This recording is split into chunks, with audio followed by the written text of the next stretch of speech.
నమస్తే, welcome to ISR 9 news. ముందుగా headlines. Husnabad మండలంలో సాంఘిక సంక్షేమ గురుకుల పాఠశాలను ఆకస్మికంగా తనిఖీ చేసిన మంత్రి పొన్నం ప్రభాకర్. విద్యార్థులకు నాణ్యమైన ఆహారం అందించాలని అధికారులకు సూచన.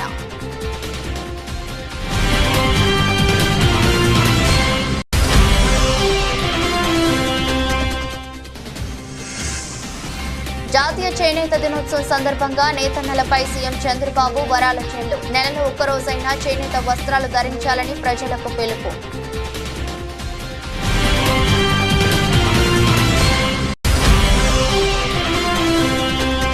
వేములవాడ రాజరాజేశ్వర స్వామిని కుటుంబ సమేతంగా దర్శించుకున్న కామారెడ్డి ఎమ్మెల్యే.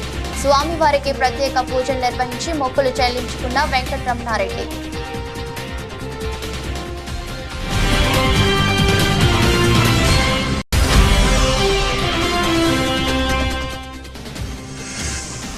అధర్మ యుద్ధంతో చంద్రబాబు తన నైజాన్ని చూపిస్తూ రాజకీయ విలువలను మరింత దిగజారుస్తున్నారు. చంద్రబాబుపై మాజీ సీఎం జగన్ విమర్శలు.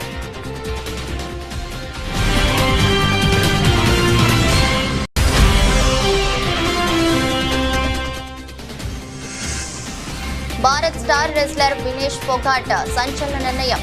రెజ్లింగ్ కు గుడ్ బై చెప్పిన వినేష్.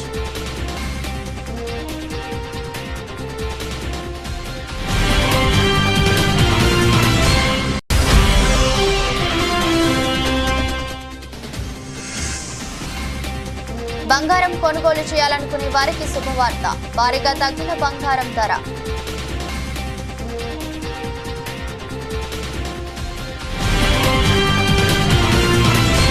ఖమ్మం జిల్లా కూసుమంచి మండలం పాలేరు వద్ద పాలేరు రిజర్వాయర్ నుండి లెఫ్ట్ మెయిన్ కెనాల్ రెండో జోన్ కు 500 క్యూసెక్కుల సాగునీటిని రాష్ట్ర రెవెన్యూ, హౌసింగ్, సమాచార, పౌర సంబంధాల శాఖల మంత్రి పొంగులేటి శ్రీనివాసరెడ్డి విడుదల చేశారు. ఈ సందర్భంగా మంత్రి మాట్లాడుతూ జిల్లాలో 2 పంటలకు సాగునీరు అందించేందుకు వరుణ దేవుడు సహితం సహకరించాడన్నారు. దేవుళ్లు దీవించినట్టుగా ఇందిరమ్మ రాజ్యంలో పంటలకు సరిపడా నీరు వచ్చిందని చెప్పారు.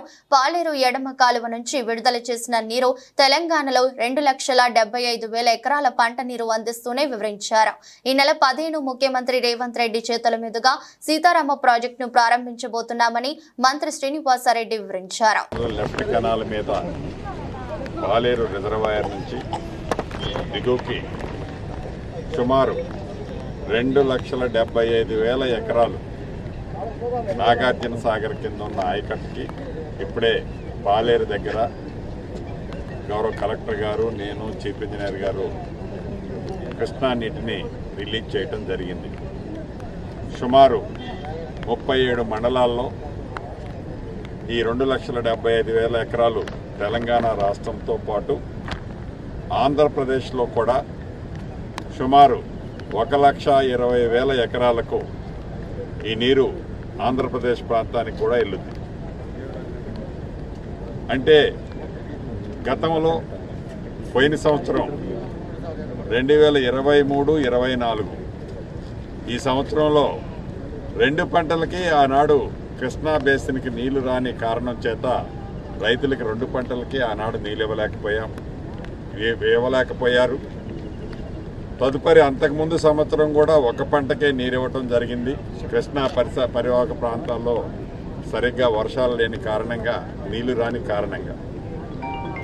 అంటే యావత్ తెలంగాణ ప్రజలు ఏదైతే మార్పు కావాలి అని రాజకీయాలతో పాటు వాతావరణంలో కూడా మార్పు కావాలని తెలంగాణ ప్రజల కోరిక మేరకు పైన వానదేవుడు కూడా, తదాస్తు దేవతలు కూడా దీవించబట్టే తెలంగాణ రాష్ట్రంలో ఇందిరమ్మ రాజ్యంలో ఈనాడు సమృద్ధిగా శ్రీశైలంలో కానీ, నాగార్జున సాగర్లో కానీ 2 పంటలకి 2 కాలువలకి, ఇటు లెఫ్ట్ కెనాల్కి అటు రైట్ కెనాల్కి 2 పంటలకి 2 కాలువలకి పుష్కలంగా నీరు ఇవ్వటానికి, పుష్కలంగా పంటలు పండించుకోవడానికి కావలసినంత నీరు ఆ కృష్ణమ్మ తల్లి దయ వల్ల ఈనాడు వచ్చింది. అంటే ప్రజలు దీవించటమే కాదు, ఇందిరమ్మ రాజ్యాన్ని పైనున్న తదాస్తు దేవతలు కూడా చల్లగా దీవిస్తున్నారు అనటానికి నిదర్శనం ఇంతకంటే వేరే మనం చెప్పనవసరం లేదు. చేనేత కార్మికుల ఆరోగ్య భద్రత కోసం బీమా పథకాన్ని వెంటనే అమల్లోకి తెస్తున్నట్టు ముఖ్యమంత్రి చంద్రబాబు ప్రకటించారు. దీనికి 10 కోట్లను విడుదల చేయనున్నట్టు వెల్లడించారు. చేనేతకు భారంగా మారిన జీఎస్టీని ఎత్తివేసేందుకు ప్రయత్నిస్తామని చెప్పారు. సాధ్యపడకపోతే కార్మికులు కట్టే జీఎస్టీ మొత్తాన్ని వారికి తిరిగి చెల్లిస్తామన్నారు. ఇబ్బందులున్నాయని వదిలిపెట్టలేదు. నేను మొదటి రోజునే 5 సంతకాలు పెట్టాను. 5 సంతకాలు కేబినెట్ లో పెట్టి నిర్ణయాలు చేసి అమలు చేశాం. మన పిల్లల ఉద్యోగాల కోసం మెగా డిఎస్సి సంతకం పెట్టాను. 16,347 ఉద్యోగాలు ఇవ్వడానికి ముందుకు పోతున్నాం. ప్రాసెస్ ప్రారంభమైంది.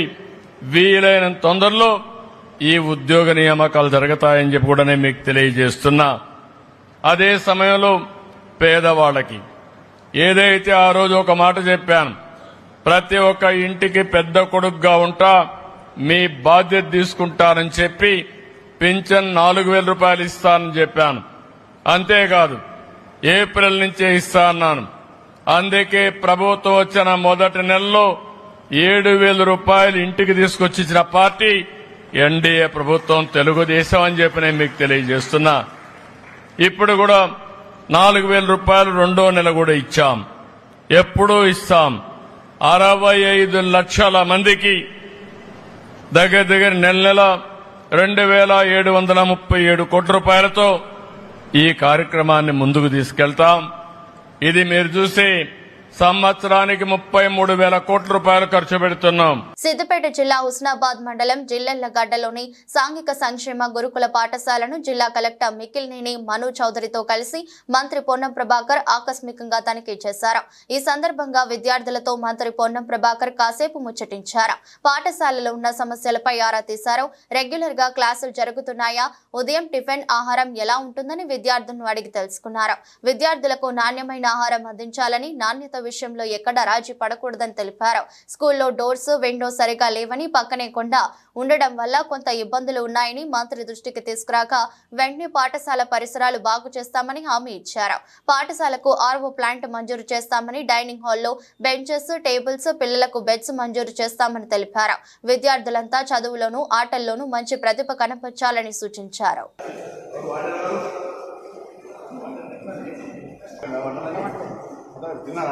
ఇంకా స్టార్ట్ అయితే సార్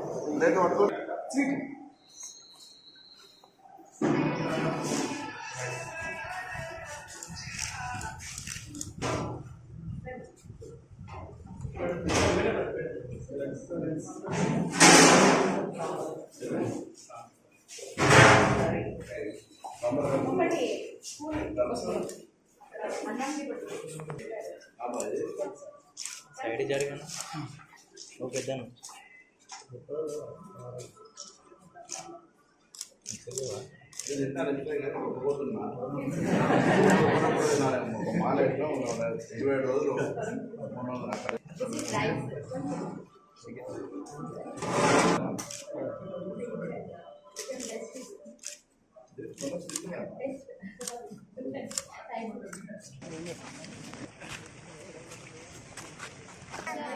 వస్తున్నా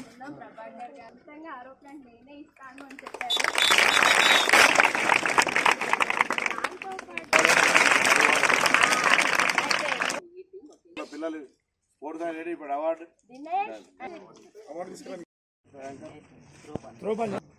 చాలా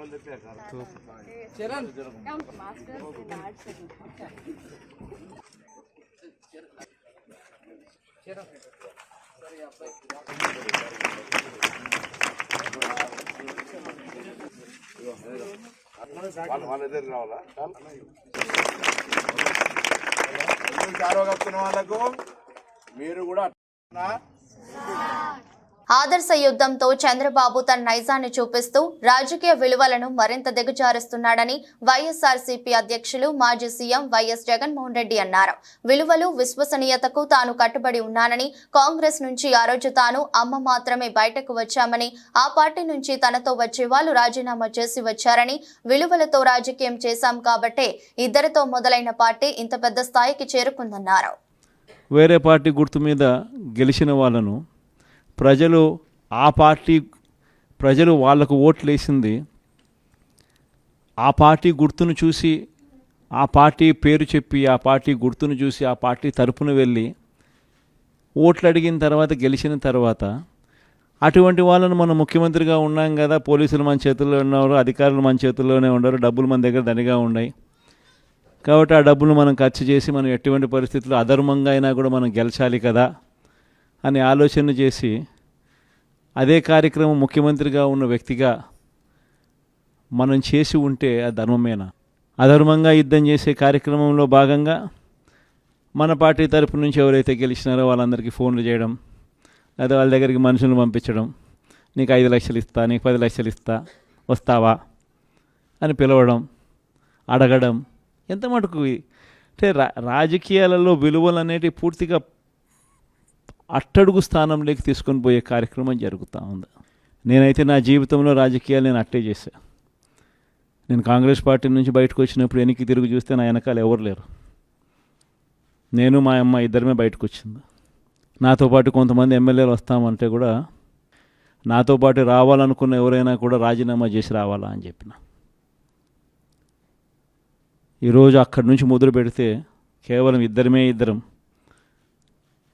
పార్టీ నుంచి బయటకు వచ్చి మొదలు పెడితే ఈరోజు దేవుని దయతో ప్రతి అడుగులోనూ కూడా విలువలతో కూడిన రాజకీయాలే చేశాము, విశ్వసనీయతతో కూడిన రాజకీయాలే చేశామని గర్వంగా తలెత్తుకొని కూడా చెప్పగలుగుతాం. ఎందుకు మొన్న ఎలక్షన్లే 2014 ఎలక్షన్ మీ అందరికీ గుర్తుండే ఉంటుంది. మనం ఓడిపోయాం ఆ ఎలక్షన్. ఓడిపోయేటప్పుడు కూడా నా దగ్గరికి చాలామంది వచ్చినారు, మన వాళ్ళే నా దగ్గరికి కూడా వచ్చినారు. మన మంచి కోసమే చెప్పారు, నా మంచి కోసమే చెప్పారు. అన్న చంద్రబాబు నాయుడు ఇష్టం వచ్చినట్టు అబద్ధాలు ఆడుతూ ఉన్నాడు, రైతులకు రుణమాఫీ అంటూ ఉన్నాడు, మహిళలకు రుణమాఫీ అంటూ ఉన్నాడు, ఇంటింటికి ఉద్యోగం అంటున్నాడు, ఉద్యోగం ఇకపోతే 2000 అంటున్నాడు, ప్రతి ఒక్కరికి 3 సెంట్ల స్థలం అంటూ ఉన్నాడు. ఈయన చంద్రబాబు నాయుడు అంటా ఉన్నాడన్నా, మనం కూడా అనకపోతే ఎట్టా, మనం కూడా రైతులకు రుణమాఫీ చేయకపోతే చేస్తామని చెప్పకపోతే ఎట్టా, ఫస్ట్ చెప్పేసేయండి నా, మళ్ళీ సంగతి మళ్ళీ చూస్తాము అని నాతో కూడా చెప్పినారు. కానీ చెయ్యలేనిది, జరగనిది చెప్పడానికి మీ జగన్ ఇష్టపడలా. రాష్ట్రంలో ఎంబీబీఎస్, బీడీఎస్ ప్రవేశాలకు సంబంధించి ప్రభుత్వ విడుదల చేసిన జీవో 33 బాధిత విద్యార్థుల తల్లిదండ్రులు బీఆర్ఎస్ ఎమ్మెల్యే హరీష్ రావుతో సమావేశమయ్యారు. ఈ సందర్భంగా ప్రభుత్వ అనాలోచిత నిర్ణయాల వల్ల తమ పిల్లలు వైద్య విద్య చదివే అవకాశాలు కోల్పోతున్నట్లు హైదరాబాద్, వరంగల్, ఖమ్మం జిల్లాకు చెందిన పేరెంట్స్ ఆందోళన వ్యక్తం చేశారు. 4 ఏండ్ల నిబంధనల వల్ల తెలంగాణలో పుట్టిన పిల్లలు తెలంగాణలో స్థానికేతరులు కావడం బాధగా ఉందని పోయారు. ప్రభుత్వ నిర్ణయం వల్ల స్వరాష్ట్రంలో తెలంగాణ బిడ్డలు ఎంబీబీఎస్, బీడీఎస్ చదివే అవకాశం కోల్పోతున్నారని ఆగ్రహం వ్యక్తం చేశారు. తమకు న్యాయం జరిగేలా చూడాలని, ప్రభుత్వంపై ఒత్తిడి తీసుకురావాలని కోరారు. తెలంగాణ విద్యార్థులకు తీవ్ర నష్టం చేసే 33 జీవోపై పోరాటం చేస్తామని హరీష్ రావు వారికి హామీ ఇచ్చారు. విద్యార్థుల భవిష్యత్ దృష్ట్యా న్యాయ పోరాటానికై సైతం వెనకాడబోమని స్పష్టం చేశారు. తల్లిదండ్రులు, విద్యార్థులు ఆందోళన చెందవద్దని, ఈ విషయంలో బీఆర్ఎస్ పార్టీ అండగా ఉంటుందని భరోసానిచ్చారు. ప్రభుత్వం ఇప్పటికైనా స్పందించి తెలంగాణ పిల్లలకు అడ్మిషన్ల కోసం స్థానికతను నిర్ధారించడానికి కొత్త విధానం రూపొందించాలన్నారు. ప్రభుత్వ ప్రధాన కార్యదర్శి ఇతర ఉన్నతాధికారులతో ఒక హై లెవెల్ కమిటీ వేయాలని డిమాండ్ చేశారు. తెలంగాణ విద్యార్థులకు అడ్మిషన్స్ విషయంలో అన్యాయం జరగకుండా చూడాలన్నారు. మేడ్చల్ మండలంలో రావల్కోల్ గ్రామంలో గంగపుత్ర సంఘం భవనాన్ని మాజీ మంత్రి మేడ్చల్ ఎమ్మెల్యే చామకూర మల్లారెడ్డి ప్రారంభించారు. ఈ సందర్భంగా మల్లారెడ్డి మాట్లాడుతూ, ఒకప్పుడు రావల్కోల్ గ్రామం అంటే దుమ్ము ధూళితో గ్రామ ప్రజలందరూ ఇబ్బందులు పడేవారని, నేను మంత్రిగా ఉన్నప్పుడు గ్రామంలో సీసీ రోడ్లు వేయించడం జరిగిందన్నారు. గంగపుత్ర సంఘం భవనాన్ని ప్రారంభించుకోవడం చాలా సంతోషంగా ఉందన్నారు. నా కంఠంలో ప్రాణం ఉన్నంత వరకు ప్రజలకు సేవ చేస్తూనే ఉంటానన్నారు. భగవంతుడు నాకు అన్ని ఇచ్చాడని, ఆ భగవంతుడి దయతో ఎప్పుడు ప్రజలకు అందుబాటులో ఉంటూ సేవ చేస్తానన్నారు. గ్రామంలో పెద్ద ఎత్తున గంగపుత్ర సంఘం భవన్, గంగపుత్ర సోదరులకు అందరూ కూడా, మా అక్కలకు, మా అన్నలకు, మా చెల్లెళ్లకు, మా తమ్ముళ్లకు, మా మాజీ సర్పంచ్కు, మాజీ వైస్ ఎంపీపీకి, మా పార్టీ ప్రెసిడెంట్లకు, మా యూత్ నాయకునికి, మా ప్రభాకర్కు అందరికీ కూడా ధన్యవాదాలు, శుభాకాంక్షలు. పెద్ద ఎత్తున ఇలా గంగపుత్ర సంఘం అంటే ఈ ఊరికి నాకు చాలా సంతోషం అనిపించింది. నేను మంత్రి ఉన్నప్పుడు మా అక్కలకు మట్టి అంటొద్దని చెప్పి ప్రతి రోడ్డు నా సొంతం పైసలతో నేర్పించాను. అదే మాదిరిగా ప్రతి గుడి కూడా ఇలా యాదవులది కానీ, యాదవుల ఈ గుడి కానీ మన గౌడ్స్ గుడి కానీ ఇంకా ఎవరిదైనా ఏ సంఘందైనా సరే నా సొంతం డబ్బులు ఇచ్చి నేను వాళ్ళకు కొద్దిగా సహాయం చేసి వాళ్ళు కొద్దిగా డబ్బులు వేసుకొని ఇలా ఇవన్నీ కూడా కంప్లీట్ చేసుకున్నందుకు చాలా సంతోషం అనిపిస్తుంది. అదే మాదిరిగా కూడా మా అక్కలు మా తమ్ముడు మాకు ఇంత మంచి రోడ్లు వేపించిండు, గుడ్లు కట్టించిండు, కుల సంఘాలు కట్టించిండు. మేము ఆయనకు ఓటుకొని మనం ఆయన రుణం తీర్చుకోవాలని చెప్పి మా అక్కలందరూ కూడా నాకు ఓటేసి మళ్ళీసారి గెలిపించినందుకు వాళ్ళందరూ కూడా పాదాభినందనలు. ఎప్పటికీ నా గొంతుల ప్రాణం ఉన్నంత వరకు నేను ప్రజలకు సేవ చేస్తూనే ఉంటా. అన్ని రకాలుగా రాజన్న సిరిసిల్ల జిల్లా వేములవాడ రాజరాజేశ్వర స్వామిని కామారెడ్డి ఎమ్మెల్యే వెంకటరమణారెడ్డి కుటుంబ సమేతంగా దర్శించుకున్నారు. అనంతరం స్వామివారికి ప్రత్యేక పూజలు నిర్వహించి కోడ మొక్కలు చెల్లించుకున్నారు. నాగిరెడ్డి మండపంలో ఆలయ అర్చకులు వెంకటరమణారెడ్డి దంపతులకు వేదోక్తాశీర్వచనంలో అందజేశారు. ఆలయ పర్యవేక్షకులు బి తిరుపతిరావు వారికి శేషవస్త్రం కప్పి స్వామివారి లడ్డు ప్రసాదాన్ని అందజేశారు. వారి వెంట బీజేపీ జిల్లా అధ్యక్షుడు తదితరులు ఉన్నారు. వికారాబాద్ జిల్లా కోస్గి పట్టణంలోని పంచాక్షరి ఫంక్షన్ హాల్లో ఈ నెల 17న పోలీస్ శాఖ ఆధ్వర్యంలో మెగా జాబ్ మేళా ఏర్పాటు చేసినట్లు ఎస్పీ యోగేష్ గౌతమ్ తెలిపారు. జాబ్ మేళాకు సంబంధించిన వాల్ పోస్టర్ ను ఎస్పీ కార్యాలయంలో విడుదల చేశారు. సుమారు 50 కంపెనీలు జాబ్ మేళాలో పాల్గొంటాయని, నిరుద్యోగులు ఈ అవకాశాన్ని సద్వినియోగం చేసుకోవాలని కోరుతున్నారు. నారాయణపేట జిల్లా కోస్గి మండల్లో మనం ఒకటి పెద్ద మెగా జాబ్ మేళా ఏర్పాటు చేస్తున్నాం. ఈ జాబ్ మేళాలో కనీసం 50+ కంపెనీస్ విత్ మోర్ దెన్ 1000 వేకెన్సీస్తో పాటు వస్తున్నది. ఇక్కడ ఉన్న నారాయణపేట్, వికారాబాద్, మహబూబ్నగర్ ఉన్న అందరి యువకాల నుంచి కోరేది ఏంటంటే మీరు ఈ జాబ్ మేళాకి మీరు ఉపయోగించండి. ఒకటి క్యూఆర్ కోడ్ ఉన్నది. ఆ క్యూఆర్ కోడ్లో మీరు రిజిస్టర్ చేస్తే మీరు బేసిక్ డీటెయిల్స్ ఇన్ఫర్మేషన్ పెడితే మాకు ఇన్ఫర్మేషన్ వస్తుంది. దాన్ని బట్టి మనం ప్లాన్ చేస్తున్నాం. ఈ జాబ్ మేళా నారాయణపేట జిల్లా కోస్గి మండల్లో Panchakshari function hall 9 AM onwards 17th August 2024కి మనం ప్లాన్ చేస్తున్నాం. మీరందరూ ఆ రోజు డైరెక్ట్లీ మీ క్వాలిఫికేషన్, మీ basic details and qualification certificates అవన్నీ తీసుకువస్తే ఆ రోజే ఇంటర్వ్యూ అయ్యి మనం ఇమీడియట్లీ అపాయింట్మెంట్ లెటర్ కూడా ఇప్పిస్తాం. సో మీ అందరూ యువకాలు ఈ నారాయణపేట్ డిస్ట్రిక్ట్ పోలీస్ తరఫు నుంచి కమ్యూనిటీ పోలీసింగ్ కింద ఒక ఇనిషియేటివ్ మీరందరూ ఉపయోగించండి. భారీ మాత్రలో వచ్చేసి ఈ జాబ్ మేళా అనేది మీరు ఉపయోగించండి. Thank you. మాజీ ముఖ్యమంత్రి జగన్ భద్రతా అంశంపై వైసీపీ నేత అంబటి రాంబాబు మీడియా సమావేశం నిర్వహించారు. అవసరమైనప్పుడు భద్రత పెంచాల్సిన బాధ్యత ప్రభుత్వంపై ఉంటుందని అంబటి రాంబాబు తెలిపారు. కానీ ఇవాళ అందుకు విరుద్ధమైన పరిస్థితులు కనిపిస్తున్నాయని, జగన్ అధికారం నుంచి దిగిపోయాక ఆయనపై కక్ష కట్టినట్టు వ్యవహరిస్తున్నారని ధ్వజమెత్తారు. ఎస్ఆర్సీ నివేదిక రాకముందే జగన్ సెక్యూరిటీని ఉపసంహరించుకున్నారని అంబటి రాంబాబు ఆరోపించారు.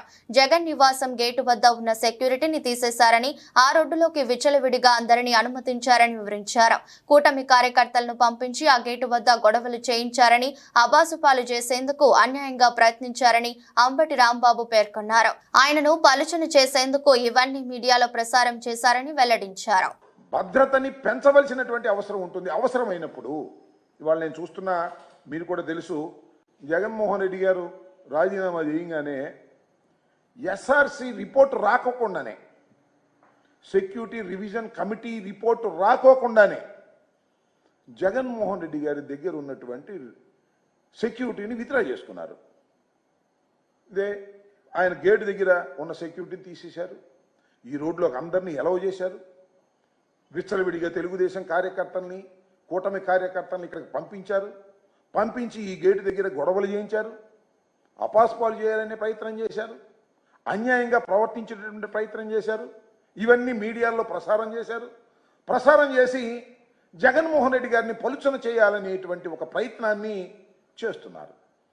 మీరు చూసే ఉంటారు, జగన్మోహన్ రెడ్డి గారి ఈ ఓటమి పాలైన తర్వాత ఇప్పుడు ప్రజెంట్ స్పీకర్ గారి దగ్గర ఒక ఆయన మాట్లాడుతూ ఉన్నాడు. జగన్మోహన్ రెడ్డి గారు ఓడిపోయాడు కానీ చచ్చిపోలేదు, చచ్చిపోతే తప్ప ఈ పార్టీ ఆ పార్టీ నాశనం కాదు అనేటువంటి మాట మాట్లాడిన తర్వాత మళ్ళా మీరు సెక్యూరిటీని తగ్గించేటటువంటి ప్రయత్నం చేస్తున్న తర్వాత ఆయన భద్రతను గాలికి వదిలేసి ఏదో ఒక విధంగా ఆయనకి ప్రమాదంలోకి నెట్టివేయాలనేటువంటి ప్రయత్నం మీరు చేస్తున్నట్టుగా చాలా స్పష్టంగా అర్థమవుతున్నటువంటి అంశమని ఈ సందర్భంగా నేను చెప్పదలుచుకున్నాను. దానికోసమే మేము న్యాయస్థానాన్ని ఆశ్రయించవలసినటువంటి అవసరం వచ్చిందని కూడా ఈ సందర్భంగా నేను చెప్తాను. నారా లోకేష్ గారు నిన్న ఒక ట్వీట్ చేశాడు. Z+ భద్రత ఉన్నా ఇంకా ఆ అభద్రత ఎందుకు జగన్? Z+ భద్రత ఉన్నా ఇంకా అభద్రత ఎందుకు జగన్? దాని ఏమంటే ఇప్పుడు జగన్కున్న భద్రత ఎంత అంటే Z+ భద్రత 58 మందితో సెక్యూరిటీ, 2 ఎస్కాట్ బృందాలు, 10 మంది సాయుధ గార్డులతో భద్రత, కాన్వాయ్లో 2 అత్యాధునిక ల్యాండ్ క్రూయిజులు, బుల్లెట్ ప్రూఫ్లు. చూడండి, ఆయన నిన్న ట్వీట్ చేసి బుర్ర వికసించినట్టుగా అనిపిస్తుంది. నిక్కర్లేసుకుని గోలీకాయలు ఆడుకునే పద్ధతుల్లో మీరు మాట్లాడుతున్నారు. ల్యాండ్ క్రూయిజులు ఉన్నాయా? చూపించాయా బాబు, నాకు తెలియకూడదు. లోకేష్ గారు, కామారెడ్డి జిల్లాలో సైబర్ నేరగాళ్లు రెచ్చిపోతున్నారు. తాజాగా జిల్లా కలెక్టర్ ఆశిష్ సంగ్వాన్ పేరిట నకిలీ వాట్సాప్ అకౌంట్ ను గుర్తు తెలియని వ్యక్తులు క్రియేట్ చేశారు. కలెక్టర్ ఫోటోతో డిస్ప్లే పిక్చర్ ను వినియోగిస్తూ డబ్బులు పంపాలంటూ కలెక్టరేట్ లోని ఏటీఓకి గుర్తు తెలియని దుండగులు మెసేజ్ చేశారు. దీంతో అప్రమత్తమై సిబ్బంది కలెక్టర్ దృష్టికి తీసుకెళ్లారు. వెంటనే అప్రమత్తమైన సిబ్బంది స్థానిక దేవునిపల్లి పోలీస్ స్టేషన్ లో కలెక్టరేట్ ఏవో సయ్యద్ అహ్మద్ మస్రాద్ ఫిర్యాదు చేశాడు. ఏవో ఫిర్యాదు మేరకు కేసు నమోదు చేసుకుని దర్యాప్తు చేస్తున్నట్లుగా ఎస్ఐ రాజు తెలిపారు. హైదరాబాద్ డీడీ కాలనీలో తన నివాసంలో ఏర్పాటు చేసిన విలేకరుల సమావేశంలో మాజీ BC commissioner chairman BS Ramulu రజకులను ఎస్సీ జాబితాలో చేర్చి అంశంపై మాట్లాడుతూ 18 రాష్ట్రాల్లో ఎస్సీలుగా ఉన్న వారిని మిగతా 11 రాష్ట్రాల్లో ఎస్సీ జాబితాలో చేర్చడానికి వచ్చిన సమస్యలు ఏమిటో కేంద్ర రాష్ట్ర ప్రభుత్వాలు తెలియజేయాలని కోరారు. తెలంగాణ రజక రిజర్వేషన్ సమితి రాష్ట్ర అధ్యక్షులు గోపి రజక బృందం రాష్ట్ర వ్యాప్తంగా తిరుగుతూ ఎస్సీ రిజర్వేషన్ పై చేస్తున్న పోరాటాలు అనునిత్యం సోషల్ మీడియాలో చూస్తున్నానని వారన్నారు. న్యాయమైన కోరికను నెరవేర్చే బాధ్యత ప్రభుత్వాలపై ఉంది కావున తక్షణమే రాష్ట్ర ప్రభుత్వం తీర్మానం చేసి కేంద్రానికి పంపాలని తెలిపారు. ఎస్సీ కులాలలో 16 రాష్ట్రాలలో రజకులు ఎస్సీలుగా షెడ్యూల్ కులాలుగా ఉన్నారు. షెడ్యూల్ కులాలు చేర్చడానికి ప్రధానమైనటువంటి గేటు రాయి ఏంటంటే అంటరానితనం. మరి ఈ రజకుల పట్ల అంటరానితనం ఉంది. తేడా ఏంటంటే దళితులు, మాలలు, మాదిగలు మిగతా వాళ్ళు ఊరికి బయట ఉంటారు, వీళ్ళు ఊరిలో ఉంటారు. కానీ ఆ అంటరానితనం అనేది పాటిస్తూ ఉంటారు. ఒక దశలో వారిని ఆడబిడ్డలాగా చూస్తారు, మిగతా సందర్భాలలో వారిని పండగలు పబ్బాలకు బయట కూర్చోబెట్టి అన్నం పెట్టడము, అవమానించడము, తిట్టడం కూడా ఎలా తిడతారు, చాకలి మంగలి అని చెప్పి పదాలు కలిపి తిడుతూ ఉంటారు. అంటే తిట్టడానికి అర్హమైనటువంటి కులంగా వాటి మార్చారు. అందువల్ల చాలా చోట్ల వాళ్ళని ధోబీలను మనకి అంటరాని కులాలలో భాగంగానే 16 రాష్ట్రాలు చేర్చారు. ఇక్కడ చేర్చాల్సి ఉండింది. ఎప్పటికైనా ఈ సామాజిక సర్వే చేసిన తర్వాత బీసీ కమిషన్లు సిఫారసు చేయడము, ఆ తర్వాత అది ఎస్సీ కమిషన్లు సిఫారసు చేయడము, రాష్ట్ర మంత్రివర్గం ఆమోదించడం, అది పార్లమెంట్లో బిల్లు పెట్టి దాన్ని సవరించితే అది తప్పకుండా ఎస్సీలో చేర్చే అవకాశం ఉంటుంది. ఆ మేరకి అవసరమైతే ఎస్సీ రిజర్వేషన్లు కూడా 1% 2% మళ్ళీ పెంచాల్సిన అవసరం కూడా ఉంటుంది జనాభా మేరకి. ఈ కృషి ఒక నిరంతర ప్రక్రియ. ఎలాగైతే ఇప్పుడు కొన్ని కులాల వాళ్ళు ఇప్పటికీ మామూలు ఏబీసీలకి వెళ్ళి డీలోకి వెళ్ళి ఏదో మార్చాలని అడుగుతున్నారో వర్గీకరణ మార్చిస్తేనే ఇది ముందుకు వస్తుంది. ఏమైనప్పటికీ సమాజంలో రజక మహిళలు చేసిన సేవ అపారమైనది. అది లెక్కలు అందనేది. తల్లి కన్నా ఎక్కువగా సేవ చేసినారు వాళ్ళు. అంటే మా ఎందుకంటే మా మహిళలు బంగ్లాదేశ్ లో నెలకొన్న ప్రస్తుత పరిస్థితుల్లో ఆ దేశానికి చెందిన వారు చాలా మంది హైదరాబాద్ నగరంలోకి ప్రవేశిస్తున్నారనే సమాచారం రావడంతో పోలీసులు అప్రమత్తమయ్యారు. బంగ్లాదేశ్ నుంచి భారత్ లోకి వచ్చేందుకు సరిహద్దుల్లో పెద్ద ఎత్తున ఆ దేశీయులు ఉన్నట్లుగా కూడా వార్తలు వచ్చాయి. ఈ క్రమంలో బంగ్లా జాతీయులు హైదరాబాద్ కు కూడా వస్తున్నారని సమాచారం వచ్చింది. దీంతో పోలీసులు బాలాపూర్, కాటేదాన్, మైలార్దేవ్పల్లి, పహాడి షరీఫ్, ఫలక్నామా తదితర ప్రాంతాల్లో బుధవారం ముమ్మరంగా తనిఖీలు నిర్వహించారు. కొంతమంది అనుమానితులను కూడా అదుపులోకి తీసుకున్నారు. గతంలో రోహింగ్యాలు బంగ్లాదేశ్ కు చెందిన వారు పెద్ద ఎత్తున నగరానికి వచ్చి చిరు వ్యాపారులుగా, పరిశ్రమలు, భవన కార్మికులుగా పనిచేస్తున్నారు. ఇందులో కొంతమంది వీలు చిక్కినప్పుడల్లా బంగ్లాదేశ్ కు వెళ్లి వస్తున్నట్లుగా గుర్తించినట్లు పోలీస్ అధికారి ఒకరు తెలిపారు. ఇటీవల వారి రాకపోకలు ఎక్కువయ్యాయని, దీంతో అప్రమత్తమైనట్లు వెల్లడించారు. హైదరాబాద్ తో పాటు పలు ప్రాంతాలకు చాలా కాలంగా బంగ్లాదేశ్ నుంచి పలువురు అక్రమంగా వలస వస్తున్నారు. 2 నెలల క్రితం కోల్కతా మీదుగా ఖమ్మంకు 5 బంగ్లాదేశ్ మైనర్లు వచ్చారు. బాల కార్మికులను గుర్తించే క్రమంలో పోలీసులు ఖమ్మంలో తనిఖీలు చేపట్టారు. బంగ్లా నుంచి వచ్చి భవన నిర్మాణ కార్మికులుగా చేస్తున్న పిల్లల్ని గుర్తించారు. సికింద్రాబాద్ లోనూ మరో 5 గుర్తించారు. జగిత్యాల జిల్లా ఎండపల్లి మండలం కొత్తపేట గ్రామస్తులు, అధికారులు, ప్రజాప్రతినిధుల తీరును నిరసనగా గురువారం రోడ్డుపై వరి నాట్లు వేసి నిరసన వ్యక్తం చేశారు.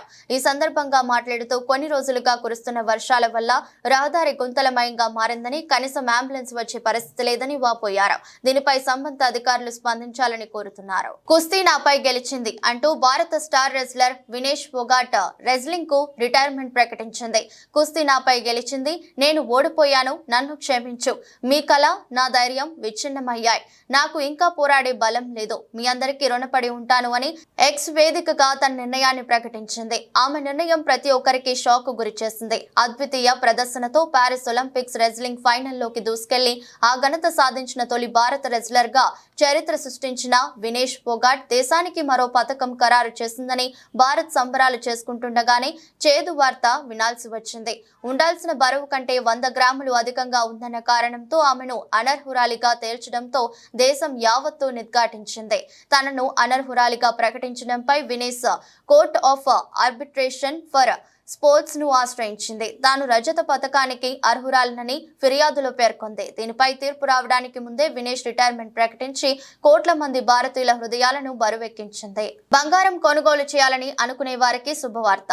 అంతర్జాతీయ మార్కెట్ల ప్రభావంతో బంగారం ధర భారీగా తగ్గింది. నిన్న 870 తగ్గిన ధర ఇవాళ 430 తగ్గింది. 2 రోజుల్లో 10 గ్రాముల బంగారం ధర 1300 వరకు తగ్గింది. గోల్డ్ రేట్ తగ్గడంతో మహిళా మండలు అన్ని పనులు మానుకొని మరి బంగారం షాపు వద్దకు వస్తున్నారు. శ్రావణ మాసం ప్రారంభమైంది. మంచి ముహూర్తాలు ఉన్నాయి. ఈ నెలలో 1,00,000 పెళ్లిళ్లు జరిగే అవకాశం ఉంది. ఈ క్రమంలో బంగారానికి మంచి డిమాండ్ ఉంటుంది. గోల్డ్ రేట్ తగ్గుతూ వస్తుంది. బంగారంతో పాటు వెండి ధర కూడా తగ్గింది. హైదరాబాద్ లో 10 గ్రాముల 22 క్యారెట్ల బంగారం ధర 63,500గా ఉంది. మేలిమి బంగారం 69,270గా ఉంది. విశాఖపట్నం, విజయవాడలో బంగారం ధరల్లో తేడా లేదు. 22 క్యారెట్ల బంగారం ధర 63,490గా ఉండగా 24 క్యారెట్ల బంగారం ధర 69,260గా ఉంది. దేశ రాజధాని ఢిల్లీలో 10 గ్రాముల బంగారం ధర 63,650గా ఉంది. 24 క్యారెట్ల బంగారం ధర 69,420గా ఉంది. వెండి ధర మాత్రం తగ్గింది. హైదరాబాద్ లో కిలో వెండి ధర 87,000గా ఉంది. ఢిల్లీలో కిలో వెండి ధర 82,000గా ఉంది. వార్తలు ముగించే ముందు మరోసారి హెడ్లైన్స్. హుస్నాబాద్ మండలంలో సాంఘిక సంక్షేమ గురుకుల పాఠశాలను ఆకస్మికంగా తనిఖీ చేసిన మంత్రి పొన్నం ప్రభాకర్. విద్యార్థులకు నాణ్యమైన ఆహారం అందించాలని అధికారులకు సూచన.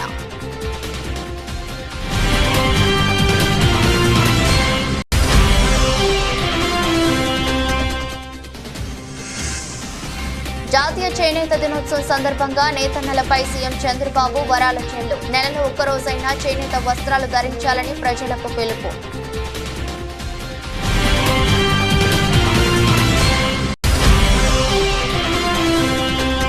వేములవాడ రాజరాజేశ్వర స్వామిని కుటుంబ సమేతంగా దర్శించుకున్న కామారెడ్డి ఎమ్మెల్యే. స్వామివారికి ప్రత్యేక పూజలు నిర్వహించి మొక్కులు చెల్లించుకున్న వెంకటరమణారెడ్డి.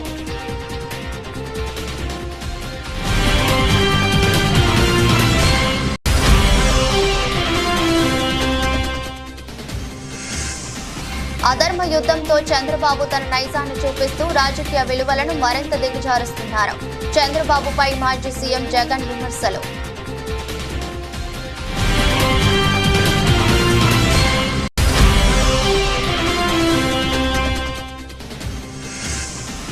భారత్ స్టార్ రెజ్లర్ వినేష్ ఫోగాట్ సంచలన నిర్ణయం.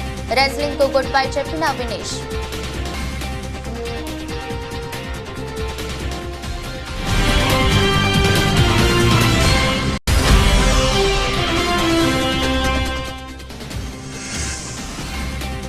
బంగారం కొనుగోలు చేయాలనుకునే వారికి శుభవార్త, భారీగా తగ్గిన బంగారం ధర.